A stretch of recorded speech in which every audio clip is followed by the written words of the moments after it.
Y'all think I be playing when I say I'm the best build crafter out there. Look at this, bro. Y'all probably never seen anyone post this, bro. Look at this. Come on now. And then we just keep the infinite loop going. And we on Stasis so we can abuse Shadow Dive non-stop with this build with Devourer on. And I can just do this forever. Forever. And of course I'm going to have footage to show you guys too, okay? I'm going to have footage in the background, okay? So what's going on here? What's going on here? Today we are using a unique build. Merry Christmas, first of all, everybody. Merry Christmas. I had to make a Stasis build for Christmas, okay? Got the emblem on and everything too. We are using a Stasis build, and the exotic we are using, as y'all see right now with the helmet, Graviton Forfeit. Yeah, y'all didn't even know. Y'all didn't even know. Y'all wasn't even ready for this one. Y'all, bro, like Graviton Forfeit on Stasis, bro. It's a lot of cogs and gears going on in this build. So, Graviton Forfeit, if you don't know, it's a Vanishing Shadow. Increases the duration of any invisibility effects. When you gain invisibility, your grenade, melee, and class ability recharge faster. I do not know the percentage of how fast it goes. I just know it goes up a lot when you get times 3 stacks with it, okay? Then it says, at maximum stacks, you gain a Void Overshield as well. So as y'all seen with me killing these acolytes, I was getting a Void Overshield, right? But now y'all probably wondering, how are you getting invisibility on Stasis? You don't have Flawless Status Executioner on this build. And y'all see I got the Overshield. How am I doing it? We're using an exotic called Heart Shadow. This is from the Duality Dungeon with AlchemistKirito as the final boss, whatever. This is the exotic for that dungeon. And this exotic perk says, Exhumation, where it says, heavy attacks made with full sword energy turn you invisible and fire exploding void projectiles. So when you use the heavy attack with this sword, which y'all just seen, it puts you invisible and it sends out projectiles that weaken targets, okay? Weaken targets, which is very good with this artifact. But also it says, shot in the dark. Remaining invisible grants this weapon increased damage for a brief duration. I'll throw the percentage on the screen. It's a lot of damage. Hitting a target with this weapon projectile while shot in the dark is active weakens them. And defeating a target with this weapon while shot in the dark is active turns you invisible once more. You don't have to be a heavy attack anymore. As long as you have shot in the dark in the bottom left corner and you kill an enemy with a sword slice, you will go invisible again. So if I use the heavy attack, when I slice out an invis, shot in the dark stays down there for a little while and then disappear. So it gives you plenty of time. Y'all see Vanishing Shadow from Graviton Forfeit. Swing, go invisible. Swing, go invisible. Swing, go invisible. There's no cooldown to it like Status Executioner either. So you just keep doing this forever. Okay? Now, that's how we get an Envious. That's allowing us to get Void Overshield inside a Stasis build without Fortune's Favor being on. And allowing us to be able to spam our abilities non-stop in our Stasis build. AKA, we finna be doing Shadow Dive non-stop. Your other weapons can be whatever you want. I went Mint Retrograde, great for boss DPS, even though Heart Shadow does dumb damage to the bosses as well, okay? And then you run whatever primary weapon you want if you run a primary or run double special, up to you, okay? So, the stats you want to go for in this build, just try to get as high a weapon stat as possible because we're going to be spamming the sword as our main weapon in this build. So, we don't want to run out of weapon ammo, heavy ammo basically. Try to go for 160 and up. I couldn't get the extra 10, but try to go for 160 and up. And then you want your super to be 100, so you can just spam your super whenever you get it. And your grenade stat does buff up the damage from Shadow Dive, so, but it's not a lot, so I don't highly recommend it. But you can add some little oomph into it, add some like grenade fonts on, but don't waste your armor stats for that, okay? Now, if you want to be really tanky, you can go for a 200 class stat, if that's what you want to go for, okay? Armor stat bonuses we're using Fur Potent and Smoke Jumpers from their pill or power. We get some damage resist, and then if our health star regenerates, we get damage resist.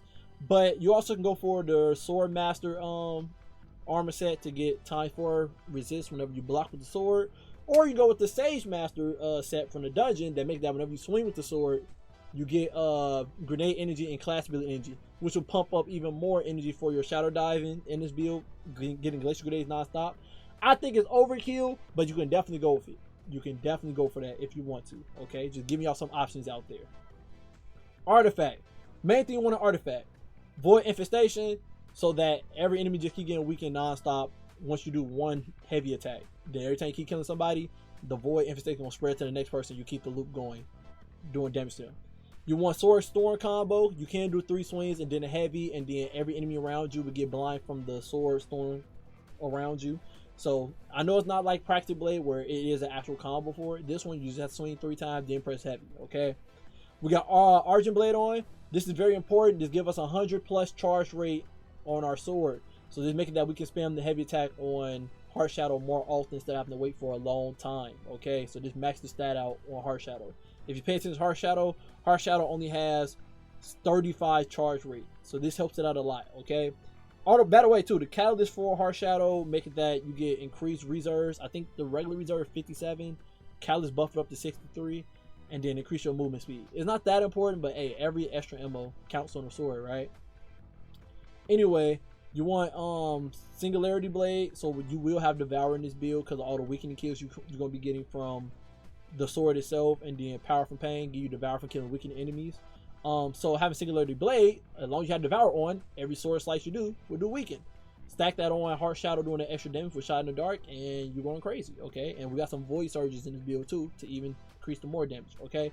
That's all you need when it comes to artifact. Just all the sword perks and void perks, okay? Now, subclass. We are going with Gambler's Dodge to get Weathering Blaze back. We got Glacial Grenade on, so we can Shadow Dive non-stop. And then we have Shadow Dive on. So whenever we break Shadow Dive our crystals, they buffed it up this season. Whenever you Shadow Dive crystals, you get max Frost Armor. So this immediately giving us ×8 Frost Armor, which is 50% damage resist. So we're getting 50% damage resist from Frost Armor, and then we're getting 70% damage resist from the Void Overshield, and we're getting 30% damage resist from Smoke Jumper set, and then another 10% resist from the Ferropotent set. Okay, so we got a lot of damage resist in this build, and then we got Devour going on this build non-stop, giving us full health every time we kill people. Okay. Well, half health and you kill 2 people, full health, but you know what I mean. Okay. And then we're going with Winter Shroud. Whenever we Shade Step, we get even more damage resist for 4 seconds. I believe we get 50% damage resist for 4 seconds every time we Shade Step. Okay. So you're gonna be able to spam your Shade Step and Shadow Dive with the Glacial Grenades non-stop in this build. That's why I didn't think we needed not Touch of Winter, Grim Harvest, because the uptime on our grenade comes back quicker than we lose our Frost Armor. So I didn't think we needed Grim Harvest, so I just went with Winter Shroud to get even more damage resistance in this build whenever we Shade Step. But if you feel like you want even more consistency, you can throw on Grim Harvest to just make sure the Frost Armor stay on non-stop. I don't think you need it, but if you don't want to have to pay attention to throwing your Glacial Grenade non-stop, then by all means, put on Grim Harvest. Fragments, we're rocking Whisper of Rhyme to get that ×8 Frost Armor for the 50%. We're running Whisper of Torment, so whenever we get dealt damage to us, we get bonus grenade energy, so we can spam our Glacial Grenades even more. We got Whisper of Shards on, so that we get uptime on our grenade recharge rate whenever we break crystals. So you stack that with Graviton Forfeit, and you stack that with Devour. Again, you're going to always have uptime on your Glacial Grenade. And then lastly, I didn't know what to put on, so I put on Whisper of Refraction, which make that defeating slow to throw target class ability energy, so we can spam our class ability non-stop in this build for the non-stop damage resist. Okay, and you got invisibility in this build, so like you're really not gonna be worried at all in this build. I ain't gonna lie to you. And then lastly, armor mods. We got on a heavy ammo finder, obviously, so we can find more heavy ammo for ourselves with the ammo generation bar, so we can spam our sword non-stop. We got Void Siphon on, so we make Oils of Power when we kill people with the sword. And then I just got Heavy Ammo Scalp to help my teammates get heavy bricks from what I'm doing. Arm piece, I got 2 grenade fonts on. Again, like I said, Glacial Grenade, Shadow Dive do increase the damage by the grenade stat. It's just not by a lot.